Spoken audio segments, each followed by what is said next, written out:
This government meeting is brought to you by Eastworks and our local cable subscribers.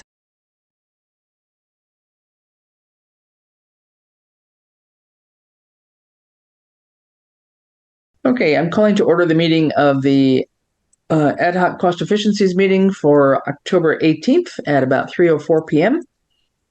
We have several of our members here: Aliza, John, Ian, Bob, Ed, and myself. And we may have one or two more signing in a moment, but we'll keep on moving here. So I don't see anyone hanging out for open time for the public at the present time. I do have one set of minutes that I had passed around the other day, which hopefully you saw. This goes back to these go back to August. Janet's coming in now too. These are the minutes from August 23rd that Judy had transcribed for us.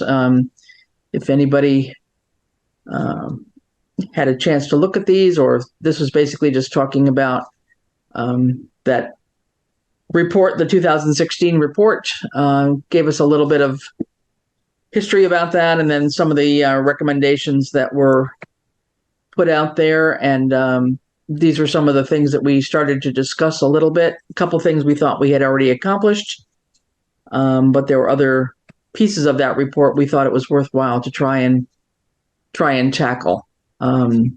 That was leading us in small bits and pieces toward the idea of the Home Rule Charter. I believe Ed was one who was saying that it was easier to do it through some special legislation in small bits rather than trying to go whole hog on the charter itself. So these were the things that we had talked about. Could I have any additions, if there are any? If not, I'll take a motion to approve the minutes as written here. I did read them, and I'll abstain because I wasn't there, but I did go through them. Okay, and just to note, even if you're not there, you don't have to abstain. You can still be an approver if you read them and you feel like they make sense to you. So actually, there is a way to do that. So. Ian's having some technical issues. He's going to try to sign back in. Okay, thank you. Put it up in the chat. I'm happy to make a motion. It's my job to make the motion to approve them. All right, thank you. And Ian's my second, so I don't know whether he's. Well, I'll second it. Okay, all right. We got a second by Bob. All right. All those in favor? Aye. Aye. Aye. Aye. Okay, I'm hearing several ayes here. Anybody opposed? It's on the call. Not hearing any.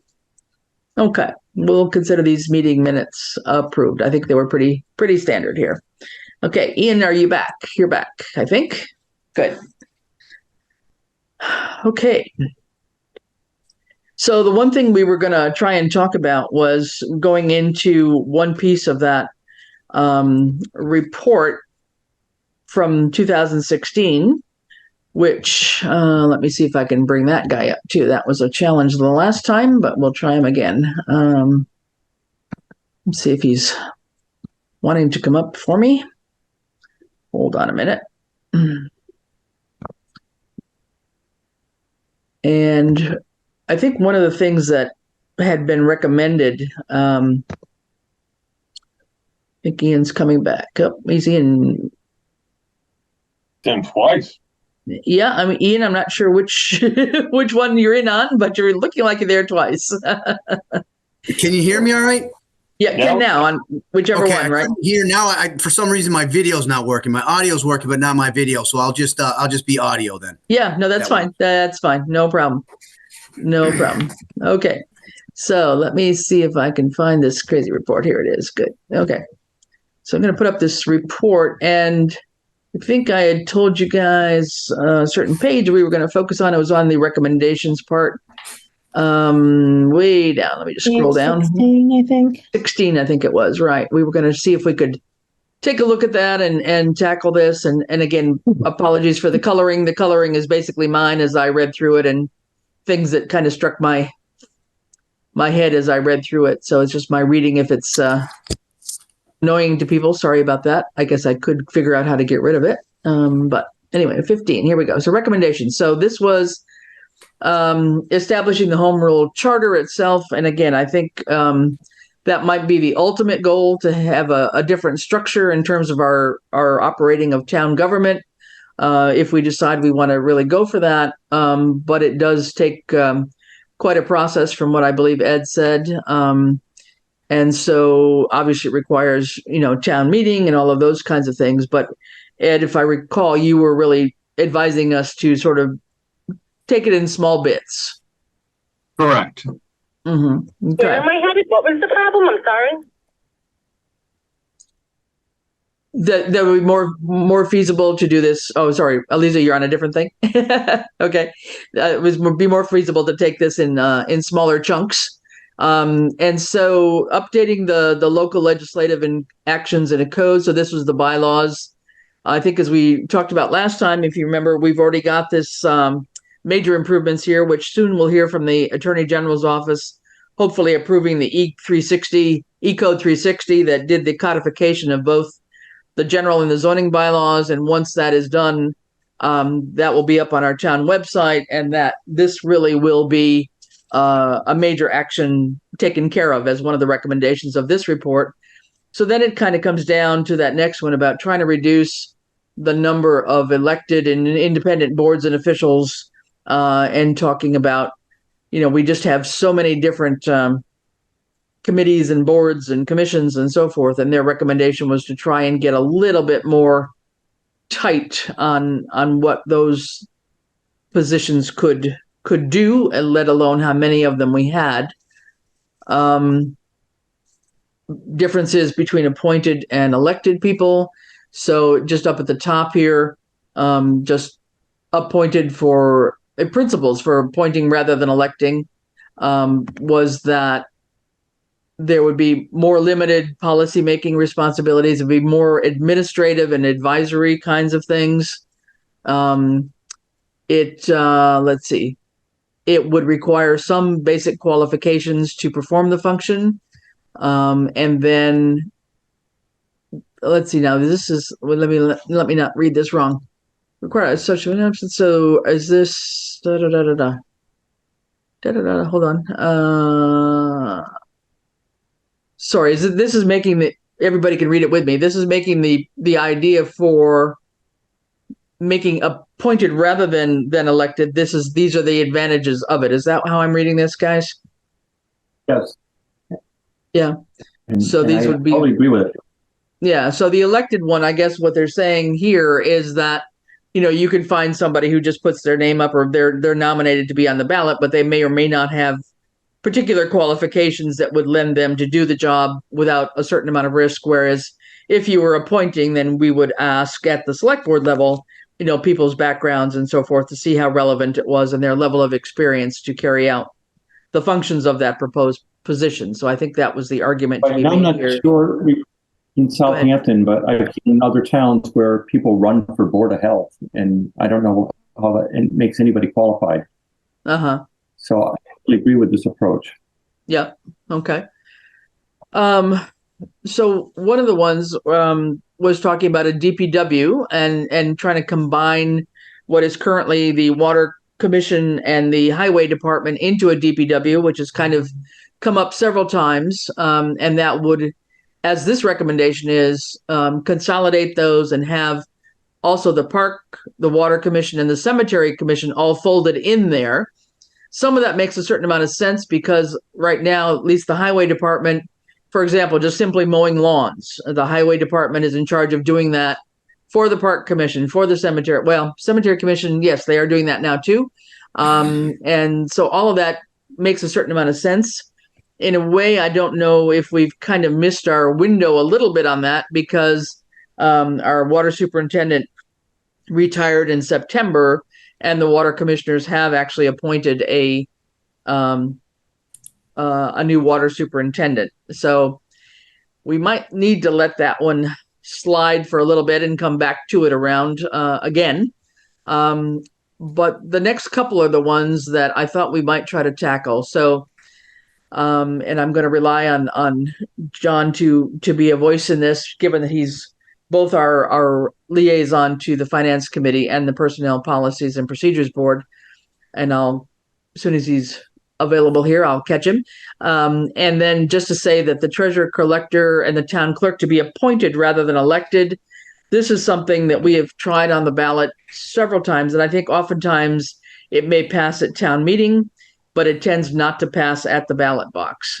So we have tried more than once to get the treasurer collector and the town clerk as appointed people rather than elected officials, and we have not been successful in it. I think it's one that comes up and down, and I don't know how we ever break a logjam in terms of that, whether it's an educational issue for the townspeople to understand what the risks are. It's nothing to say anything against current people in the position. It's just as you look at the positions going forward, where are crucial skills needed that we need to be able to manage or at least feel like we've got the best possible candidate to do the best possible job and minimize any risks for the town. And I think that's still kind of a weakness in a way in terms of our structure, but I'll open that up to anybody's thoughts about that. Well, I think if this goes to town meeting, I think some of this is presentation. If we can simplify how the town government is structured, at least in the areas we want to change, and simplify how it would be improved, it might help get some of these passed. And I agree on a ballot, there's just no information. There's not enough information. Yeah. So it could be a bit more on the rationale of rationale of why we'd want to go from elected to appointed on that again, that educational piece of it. I think, you might be right in terms of just trying to build up that argument about what are the risks of elected versus appointed, in those two key positions. But yeah, John? I think the ambulance is going out somewhere. Yeah. Okay. Yeah. Okay. So, John, we were just talking about the appointed versus elected on the treasurer collector, and town clerk, and then we'll come back up to the other one. Yeah, I just think it's important as when we talk about it, we have to talk about it in the form of the position, not the current office holders. Correct. Right. Take the personalities out of it, but just if and when, or eventually at some point in time through retirement or non-re-up for election, there's going to be a void in those offices. Right. And right now we're restricted to our populace. Right. We can't, because it's elected, you have to live in town. Right. Where if it's an appointed, that's the biggest thing. If it's appointed, then it's no longer, who's the resident willing to step up and do this job. It's who's the most qualified for it. And when you expand the pool of candidates, you can expand the roles and responsibilities, and then potentially the compensation that goes with it. So it's a double-edged sword. Mm-hmm. Right now we're a restricted pool. We can pay what we want to pay. But when you open it up and you look for people that are truly qualified, the wages are going to go up. Mm-hmm. They are. Just look at the other communities where you have appointed and non-elected. Mm-hmm. There's a huge thing. Yeah. John, is there, looking at this, I don't know, more deeply, is there some potential cost savings if we can consolidate some of this stuff?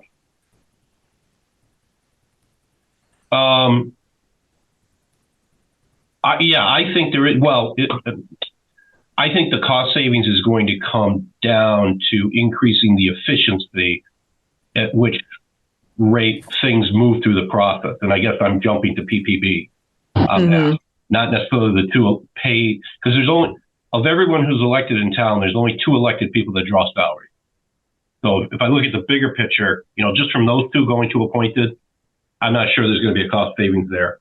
But if you look at all the other non-compensated boards that we have with the multiple layers and the consistent inability to staff them with quorum to pass anything, you take PPV, who has a 5-member board, right? They're fully staffed, but there's no way they can get anything done in under 30 days. And that's moving at lightning speed. And oftentimes, since they're overseeing the hiring and the posting, You got to wait to get there on their meeting. You got a board of volunteers that meet after hours. They can't meet during the day because, everyone's working. Then they got to go through the postings. The department head has to receive it. Then they got to come back and say, here's the applications I got. This is why I think this is the best one. They got to get approved from there. And then they still can't even hire them. Then it's got to go to the select board. And then the select board has to have final say on it. It's very drawn out, old time style that we have. And I one can piece, attest to that for sure. yeah, Ian, I think you can second that. Yeah, exactly. Yeah. I think too, one step right for the personnel requisition form, just for Bob's information. So when we have a new position, right, we also have to run that paperwork by the finance committee, right? So that's yet another step. So hiring people, especially new people in a new position, is a very lengthy process the way we are structured now, with multiple people touching multiple pieces of paper. And the idea, I think, of this would be to not make it so much a policy overseer in that regard, but much more of an advisory or an administrative kind of giving their input, the way I'm understanding it. I'm not sure how it works in other towns. If anybody happens to know that would be useful. I don't know in detail. I did share this with somebody, and they thought that the current plan versus the new plan is something that really should go forward. And I guess my question on the cost savings, if there are any, would be for those paid positions on those boards, those heads of those departments, to be combined possibly. Because you're right, no savings with volunteers. But I don't know. And I think the town administrator needs to have much more authority to bypass some of those processes. Yeah, and that's one thing too, that even though we have this little bylaw that we created, the position of the town administrator, it's nowhere near as substantial as the town administrator position as it's laid out when there is a home charter, I think. So I think that's the important note, right? The everything exists the way it is now when we didn't have a town administrator. Then we added a town administrator, but we didn't go back and change anything behind the scenes. It's still set up as if the select board is running everything. But we inserted a town administrator now, and now we're on, we're our third town administrator. Something like that. Yep. Yeah. And we need to get with the times. And I guess I would just push back a little bit. And I don't disagree with Ed. It's easier to do this in small bites, but I almost skip right to the end, to the Appendix B, and let's just, get this whole thing changed at once. Doing it in small pieces is going to be a 5-7 year process. I agree totally. Let me see if I can get down to, there's Appendix A. That's the Consolidated Department of Public Works. Page 26. Thank you. Just about there. We might have to tweak it a little bit, but that would be the proposed change.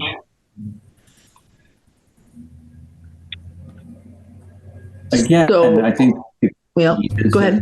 Roadmap residents is clear as to what's happening. If it just comes across as complicated and what are we really gaining here, or is this just going to cost us more money? You know the answer, because it's the same every single time the town needs something. Everyone just says no. So I think communication is really key. Right. And not focus so much on the risk, but focus more on the benefits. Exactly. Try to look at the positive sides of why this change would be beneficial to anybody. Exactly. That positive impact would be a stronger argument. And it sounds like maybe we shouldn't do this. Yeah. Ed, I know you're going to have to leave, but you want to weigh in a little bit before you go? Well, you may actually be able to accomplish more in the short run by biting off the small bits and pieces, because you basically can submit them to a special town meeting or town meeting and go forward for special legislation from there.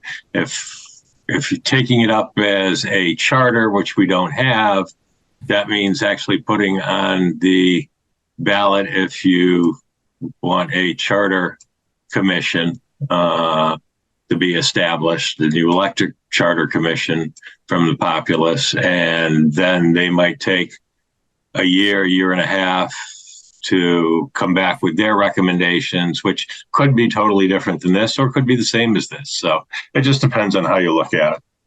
Well, just to stop you there for a second. So if you did small bits and you do it through some changes in just legislation within town, are you saying that would be a way to circumvent that other process so you could just go forward? Or no, exactly. It's just... Yes. Yeah, you just don't do it in as drastic as, shall we say, or all-encompassing a shape. You pick out one or two things and bring them forward and try to get them approved and then sent to the legislature. And so you're kind of backing into the idea eventually when you're done with these 3 or 4 bits and pieces that you end up with the home rule charter. Is that it? Right, exactly. Well, yeah, or something close to it. Yeah. Or make enough changes that then you figure that, okay, now if we go forward and try to do a charter commission and change some of these things, that we've already got some pieces already in place and that it's not going to be as controversial and might pass. Mm-hmm. I'd like to see, well, how that looks on paper, what that actually means. What's that translate to? Because I don't know really what you mean by all that. I mean, I kind of get it, but not really. So what would, just briefly, what would be the special, say we wanted to tackle the notion of the both the elected and versus appointed on the town clerk and treasurer. Those we've put on the ballot before. Yep, we have. They've been on town meeting, which have passed, but maybe not passed on the ballot. Is that right? Correct. Absolutely correct. Okay, so if we tried that again and they did pass on the ballot initiative, then that still requires special legislation, or that's the end of it? And that piece. No, I think on that piece, that's the end of it. Okay, and then how about like on the changing the role of the personnel and policy board? That would probably be special legislation. Okay. It might be something we might want to take up of just, rather than drastically changing it, trying to change it to an advisory board that only deals with policy. Okay. You could change it to an advisory board that only dealt with instances where someone's coming in with a certain level of experience, or what somebody thinks is a certain level of experience, and where they should be placed on the salary scale. Right. Or as far as steps go. Okay. So is that something, for example, if we have a special town meeting coming up, is that something that we might want to just try to throw out there and see how we do? I mean, if you wanted to try the clerk and the treasurer again, we've already got, shall we say, wording and stuff from the past that we could do that. The PPPB might be a little more intense. I can reach out to KP Law and see how much work it might be to try to do some subtle changes. I think personally, switching somebody from elected to appointment will succeed when the office is open. Mm-hmm. Because there's currently elected people in there, I don't see it passing, which is what's happened in the past. You have to time it, be ready to go when somebody announces a retirement or they're not seeking re-election. Mm-hmm. And I'm sorry, but I got to run. Yeah. Okay. Take care. But okay. I mean, I would, if we're going to move forward on something, I'd move forward on the public works. Yeah. The DPW, Parks Commission, Water Commission, Cemetery Commission, roll that all under one group, under our Superintendent of Public Works. And then I would envision either the current Superintendent of Highways or the Water Superintendent would take the number 1 spot and the other one would take the number 2 spot. Mm-hmm. Because you're going to need both of them. You're going to need somebody that has the expertise on the roads, and you're going to need somebody that has the expertise on the water. Mm-hmm. So to me, it's a clear number 1, number 2 spot for that department. It's already set up and it's already budgeted. Yeah. And Now we're not it's just consolidating your manpower. right. So you're not really necessarily, you wouldn't be eliminating a paid position to kind of get back to Bob's question about a department head. Both of those are paid contracted positions. And so you'd still have both of them, but just in a different sort of one. You'd be eliminating the bureaucracy, right, of those 1, 2, 3, 4 departments currently, and you'd also be eliminating 5, 8, 11 volunteer elected positions.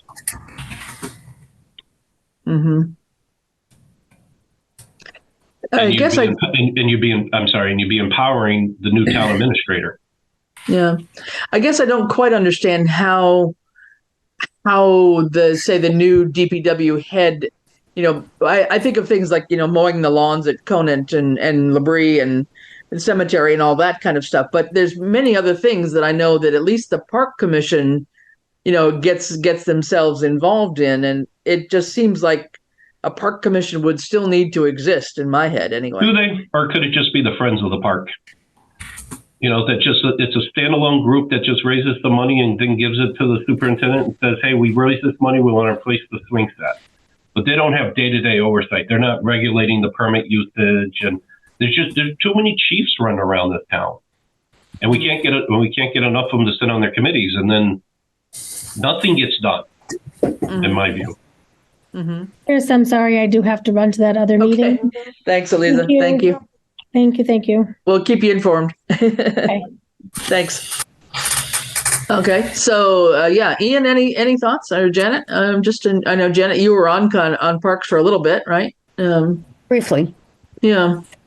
A few months. I mean, I think they finally have a full commission for a change, and different leadership that's more energetic, perhaps, to keep. They've got a lot of plans, I know. Yeah, I mean, I don't know if they're a fundraiser group, so I guess. I don't know that they are. Yeah.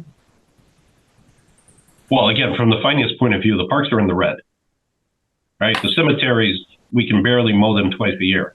So whatever we think is happening right now is not happening. I mean, the water fountain's still turned on. I'm waiting for the first day it goes below 32 degrees and the water fountain freezes. Right? That should be like a Memorial Day to Labor Day thing. And here we are coming into November and it's still running. Probably well, that's something that shut it off.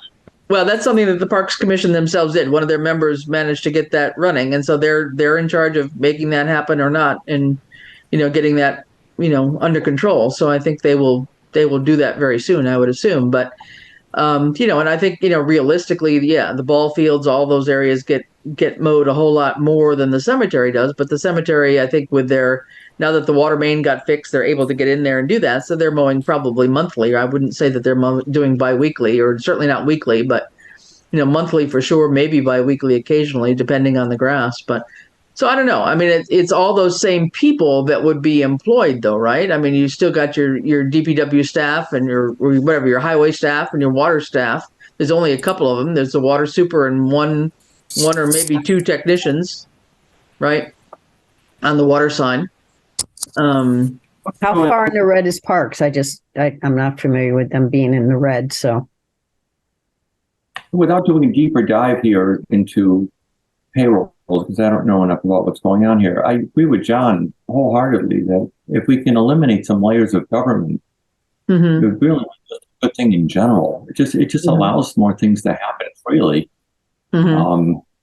Well, no, you need to talk to so-and-so, or no, have you run that by this committee or that board? It's just too much.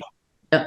Well, maybe, Janet had a question. John, you mentioned something about parks being in the red. Would you elaborate? I don't have the numbers. I got it from the chair of the Parks Commission. Okay. Because I do know that they're taking probably for the first time in years, really taking a hard look at the budgeting part of it. Yeah. So, for example, one of the big pushbacks is $6,000 they have to pay to the highway department annually for the garbage removal, where they feel, in their case, they feel they can take it out and do it voluntarily. But then, but then you got to buy a pass and you got to buy the bags and all this stuff. It just, streamlining the stuff and interagency charges is just a way to get money out of other groups and get them over to highway department right now by consolidating everything and letting one person oversee the whole thing, reporting to the select board, right? The 5 highest elected people in town. It eliminates layers. Mm-hmm. Mm-hmm. And so people wanting to rent out the park or the pavilion would end up going to the DPW to get their permits rather than the park commission, Right. et cetera. And the highway department has an admin clerk that's there during set hours. Mm-hmm. You know, yes, that creates a change in work conditions and possibly you have to adjust the compensation, but someday we'll see this Collins report. Mm-hmm. And I think in addition, getting rid of some of these layers will naturally make people more accountable. Mm-hmm. Mm-hmm. Yeah, I just want to make sure we're not putting more responsibility on somebody like Randall, who seems like is overwhelmed with so many tasks at the moment. But maybe if it was all filtered through his group, maybe it would be less challenging. Well, I think the key would be the select board would set the priorities. Mm-hmm. You know, because that's who the DPW superintendent would ultimately report to through the town administrator. Yes, you do have 30 different priorities, but here's your top 10, and they're marching orders from the select board. So this is where your focus should be. Mm-hmm. And to Robert's point, it creates accountability. You know, you can't point fingers all over the place. Mm-hmm. Mm. So it's not something that would fall back onto the town administrator and be piled on top of that position. Shouldn't be. Well, that's my question, because it says town administrator and. Yeah. Well, if I'm reading this correctly, I mean, if the stuff hits the fan, it would come down to the town administrator, and the town administrator can freely get involved and make decisions. Because it all funnels there. Be more empowered to make decisions, I think, perhaps, rather than having to, I mean, there's a certain amount of checking back with the select board now to get a level of authority to do something. You know, I mean, we usually say, we vote to, allow the town administrator to enter into a contract or something. I mean, but this would give a bit more authority I think empowerment to the town administrator, the way I'm hearing it anyway. The town administrator, the next town administrator, if this passes, needs to be an executive. Mm-hmm. It's not a hands-on, it's not a blue collar, get out there and mop the floors and change the light bulbs. Mm-hmm. They've got to be the executive. So when when Randall comes up and says, I've got an issue, they've got to make the decision right then and there. They don't have to wait. Well, select board's not meeting for 2 weeks, so let's wait. If it's urgent and a decision needs to be made right then, do it. Then call the chair, let them know, and the chair can decide if an emergency meeting needs to be called. But let's just, speed up the process. Because honestly, the select board's not going to know that if Randall's like, listen, the price of salt's going up, I got to order now. Yeah. Or we're going to have more next week. You don't need my permission to do that. Exactly. Yeah. Yeah. In terms of the knowledge base, it's not there for sure. Right. Yeah. And how would you see, I mean, on the cemetery commission, I mean, obviously they issue burial permits, they arrange for graves to be dug or cremations to be put down. I'm just trying to. Well, again, if everyone's appointed and no one's elected, make that the responsibility of the town clerk. But again, it's got to be an appointed position. We can't change that on the elected. But they're the custodian. The town clerk is the custodian of all record. Mm-hmm. So we could then transfer the burial plot. It's a town cemetery, town record. Here you go. Here's the fee. Fill it out. Boom, boom, boom. We have an available plot. Goes through the process. And this is a good thing, right? But how many burial plots get sold every year? I don't know. I mean, more than 12? I don't know, honestly, John, or even what we charge for them. I know we had heard at one point what was being charged for them, which didn't seem like a terribly large amount myself. And I know they're talking about expanding the cemetery on the back side. So there's plans afoot that I think there's at least a couple people that have been on the cemetery commission for a while that know the ins and outs of the historical nature of it and the process of it. Like with anything, I would not want to lose that knowledge and expertise, by putting it under somebody who has no clue about how things should be run. So yeah, it's a mixture of things. I'm seeing that, but I'm trying to figure out how to not eliminate those that have got, that level of knowledge to not be part of a future going forward on a reconsolidated idea here. I'm wondering, is it worthwhile to, how would you see us tackling this? Is it worthwhile to try and bring in a Randall, or bring in the head of parks or the head of the cemetery commission and start talking about this? So I think if we're contemplating bullet point number 1 on page 18, right? That's the Department of Public Works. I would first say we need to have an in-person meeting, right? Because it's very difficult to be polite on Zoom and still get your point across, right? Because you can't help, but you're cutting people off when you do it. But invite every single committee to a joint meeting. Let's talk about this. What would you envision from the Cemeteries Commission? This is what we want to talk about. We want to have a joint open session. We want you to don't focus on everybody else. From Cemeteries Commission's point of view, what do you see as the pros and cons? And more specifically, I'd be focused on what do they think the roadblocks are? Because some roadblocks might be, we've always done it this way. Okay, but I can get over that roadblock versus somebody has that institutional knowledge. So we have to find some way to preserve that.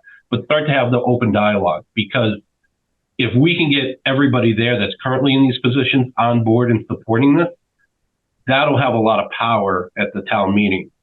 If no one's getting up to object to this and they're currently doing it, start the conversation, I guess. Yeah.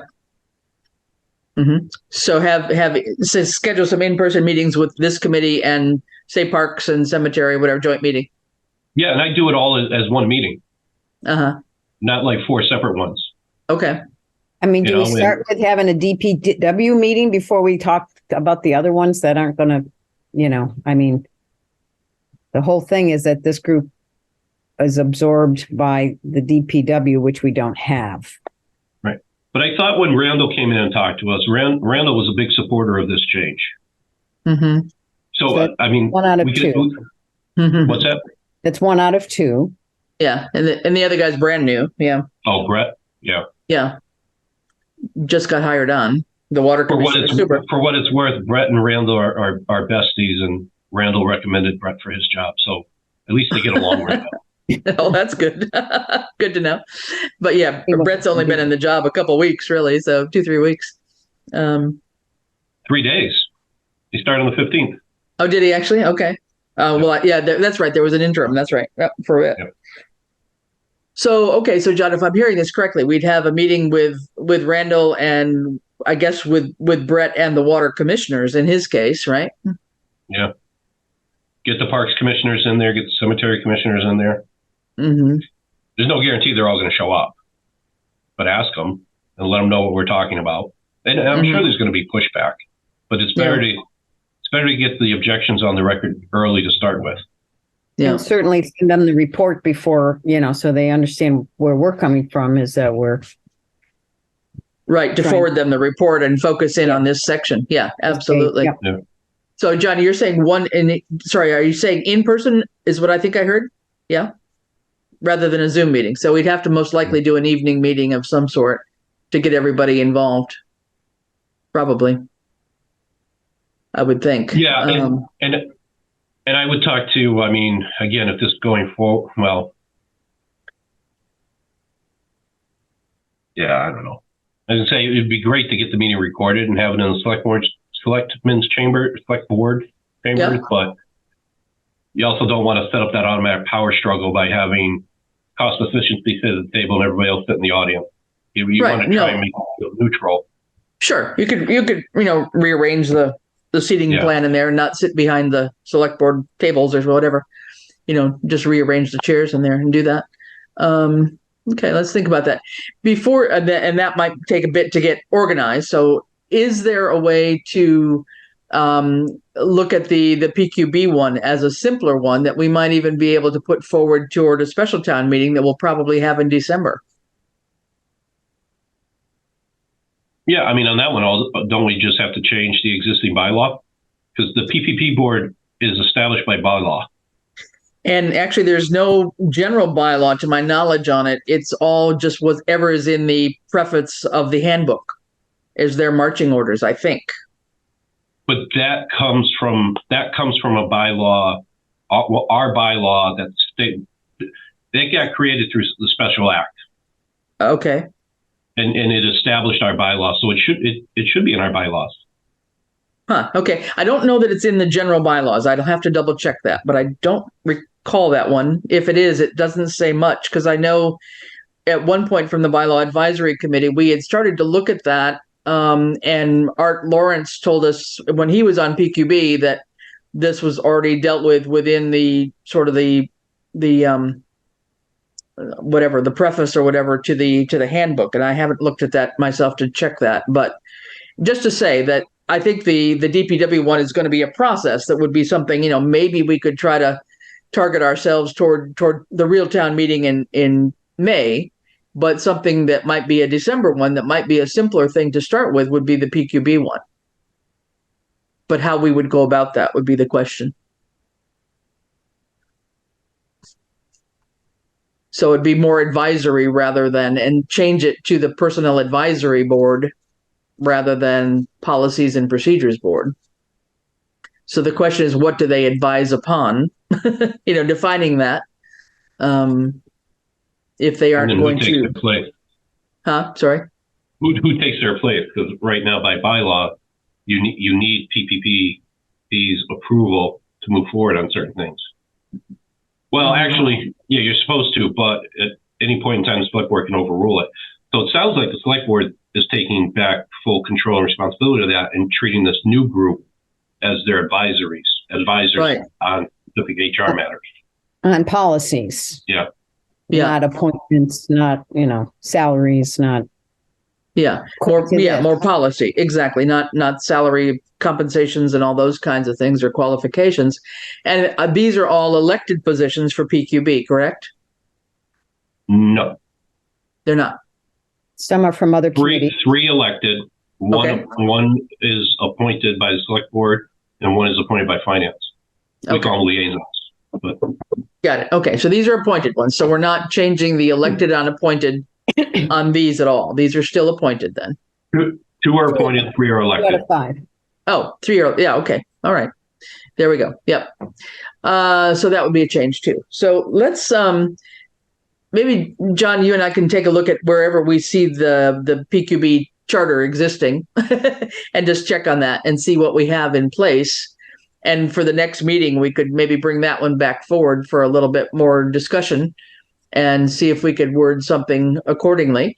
That seems like it would be a simpler one to tackle in some ways. The treasurer collector, town treasurer collector, and the town clerk, I would agree with it. That's more of something to get ready in the wings so that when those positions become vacant, that would be a more logical time to try and push that one forward. I think it's really hard to do it because it's very hard to separate, people in the job with the functionality of it. And it's really hard to make those arguments to people that just think with their emotions rather than thinking through the benefits of it. It's a tough one to do. So that could be something a little bit further down the line too.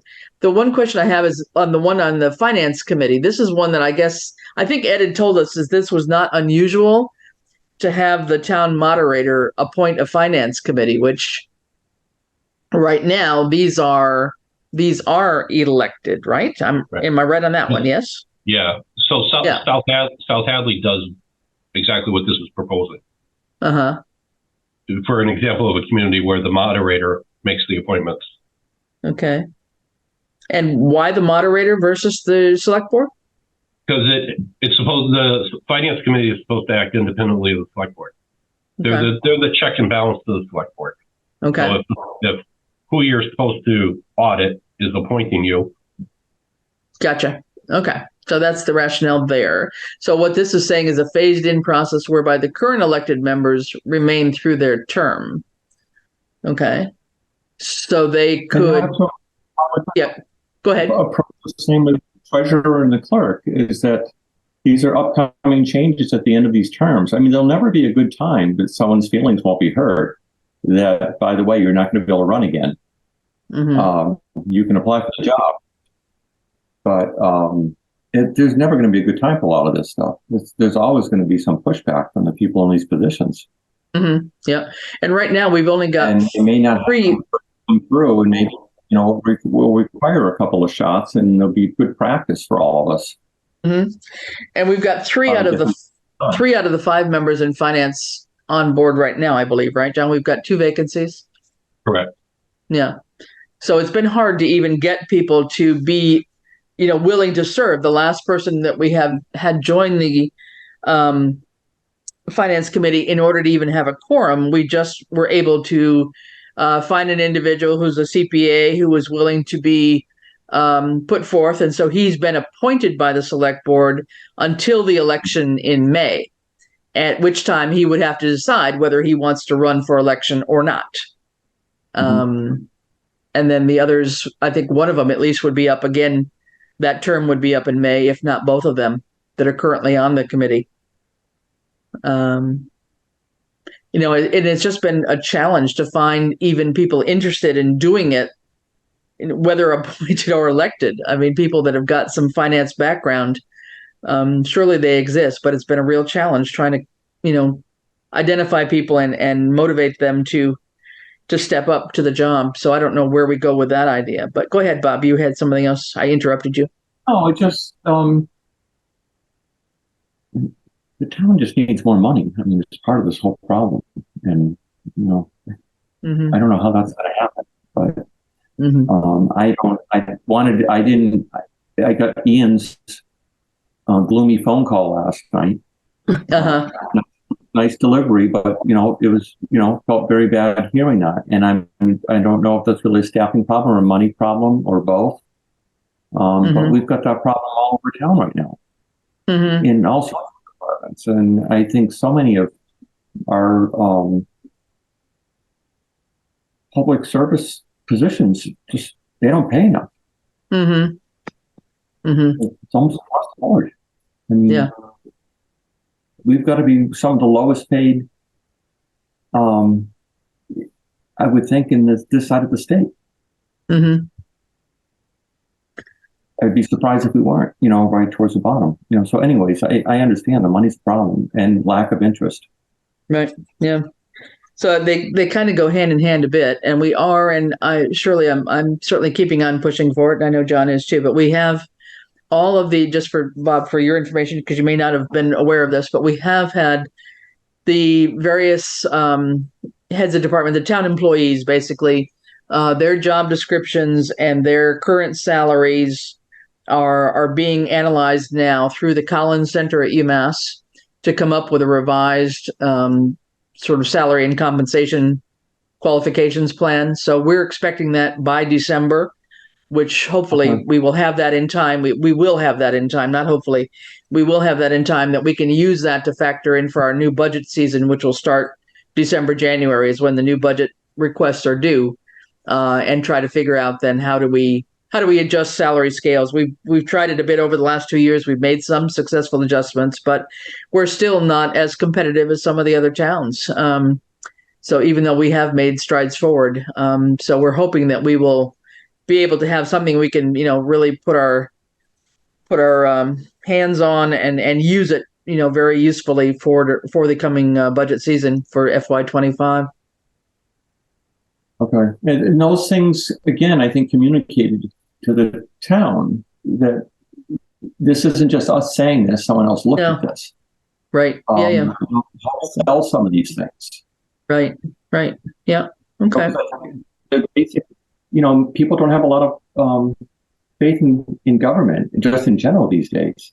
Sure. And then it's usually about, we always need, we just need more money. And most people think that most of the money is just wasted. But right. Yeah.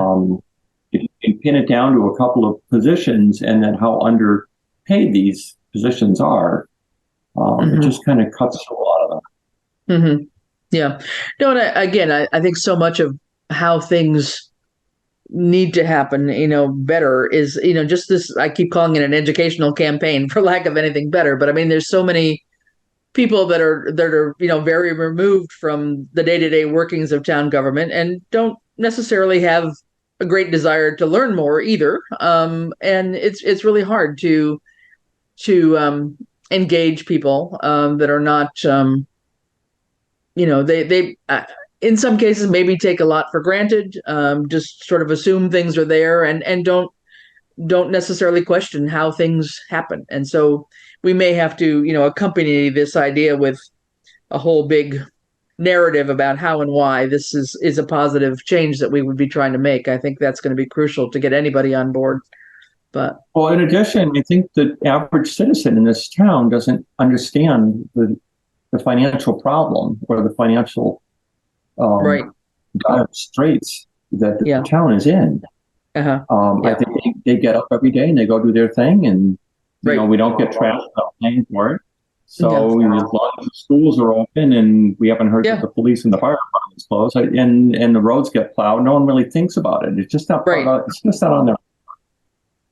We need to educate. Yeah, somehow. It's not on everybody's radar. I mean, everybody's busy with their lives. I mean, it's totally understandable. It just makes it extremely challenging to get people involved. So in trying to wrap up, let us set a time for a next meeting. And what I'm hearing is we need to try and organize a meeting with with Randall from Highway, and I guess anybody else he wanted to bring along, right, John? And the water commissioners and the superintendent, and anybody from Park Commission and Cemetery Commission, to see if we can, first of all, share the report with them, and then say that we're trying to set up a time to have a joint meeting, in-person meeting at Town Hall sometime in November, maybe after Thanksgiving or something like that, as a possibility. Or sooner. Yeah. Yeah, or sooner. I don't know, just to give additional time if there's some more follow-up, it has to happen at a meeting. Yeah. Okay. And then we'll take a look at a date in a minute. And then, John, you and I can maybe just compare notes on what we know about PQB and its structure, and just say, what do we have to do? Because that would be maybe a little bit of a low-hanging fruit that we could bring forward sort of separately, right? And or also perhaps talk to Robert about, the town moderator scenario. I don't know. And those might be ones that could come forward a little bit easier. Okay. So with that in mind, today's the 18th. Wednesday seems to be good days for meeting. Could we meet maybe on the 8th of November as maybe should we meet ourselves again, or try to make that? I'd have to check on the schedule to see who else has got meetings. We could try an evening meeting on the 8th if it's not really booked too much yet, to try to get this big meeting organized. The 8th, that's school committee. That's school. Okay. All right. Yep. How about 15th? Any better? Without pushing it into. I'm fine with that. Uh-huh. You can't do the 8th? Well, the school committee meets that night, so I could do a night one. I could do a day one. Yeah. No, I can do the 15th. I mean, a day one, we could try it. I'm just trying to think of. We'd probably get Randall and Brett. Other folks from the commissions, some of them are still working, so that might be a challenge, unless it was like a. Go ahead, Janet. Dylan may be a challenge for parks, but right, yeah. What time's your school board meeting, John? 6? Yeah. Yeah. Yep. Okay. Yep. Yeah, nobody's going to want to meet around dinner hour, so I think we'd have to either push it out or do a Thursday rather than a Wednesday. Is the 9th The of... 15th, I'm sorry, go ahead. 15th doesn't work either? The 15th. The 15th can work, I think. I see a Greenway meeting maybe at 7, but we know we could have a 6 o'clock meeting. Or even 5:30. I mean, or 5:30. Something like that on the 15th. Yeah. We could try that. We can't do an afternoon on the 15th. I missed something here. Sorry. Well, just that some of the people, we could get the water super and the highway super probably. Okay. Because they're still working until 4 o'clock-ish, but everybody else is, being volunteers. Some of them are working, some are retired. So to the extent we wanted other people, we might not get them until the evening. I mean, maybe run it by Dylan if he's the only one that's, he might have some flexibility. Yeah. Well, and there's one of the water commissioners is still working. Yeah. Okay. Yeah. I mean, we could, would we run it just by the chairs then? That's a question. So the chair of the parks and chair of cemetery, or their entire group? I mean, who would we want to attend? Just the chair, or? I would think it would be up to the chair to determine that of each group, Okay. Personally. Okay. All right. Well, let's aim for the 15th. Let's try that. I don't know that we have too many we'll see if there's anything on the schedule at 5:30, but 6 o'clock might be more realistic. So let me aim at trying to pull something together. And in the meantime, though, I would send out an introductory email to those people that we've just talked about, and send them the copy of the report and show them where we're focusing, and ask them to read that. And that's why we would be wanting to schedule a meeting with them. Okay. And this would be in person then. Yeah, we try to do an in-person meeting in the select board room and try to have it recorded. As John said, we can make that happen with eMedia if we do it in the select board room. We can do it upstairs as well. It's recorded on a card, so it gets broadcast later on, or it gets picked up later on. It wouldn't be live. So either way, but yeah. An in-person meeting, I think, is better than trying to do this one by Zoom. I would agree with John on that. Okay. So yes, personnel policies, or no, just the parks, water, and cemetery? Well, I think both are still in play. We haven't ruled them out. Chris and I are going to do a little homework and try to share some stuff with you guys. So at our next regular meeting, we can. Right. So could we have a regular meeting on the 8th just to pick up and get ourselves organized for the 15th, if we can pull off a joint meeting on the 18th? Would that, on the 15th? If we had a regular meeting on the 8th, would that still be okay? Yep. Could maybe try to do that, and then we'd get ourselves ready for something on the 15th, assuming we can pull that one together. How's that? So maybe on the 8th, we could deal with PQB and finance, but John and I will coordinate on that one, okay? Yep. Okay. All right, let's do that. So at 3 o'clock time frame on the 8th, okay, for everybody? Yeah. All right, sounds good. And then we'll find a time, probably 6 o'clock on the 15th. I'll throw that out as a suggestion to the parties that be, and see if they can join us in. But I'll first send around the copy of the report and ask that they acknowledge receiving it, and make an effort to get it read, and let me know that. So, okay. So with that, is there any other business? If not, I'll take a motion to adjourn if there's no other business. Don't move. Second. All right. All those in favor? Aye. Aye. Okay. Ian, aye. Thank you, Ian. Sorry we didn't see you, but glad you were here. Nope. Okay. All right. So with that, we'll be adjourned at 4:03. Thank you, everybody. This government meeting is brought to you by Eastworks and our local cable subscribers.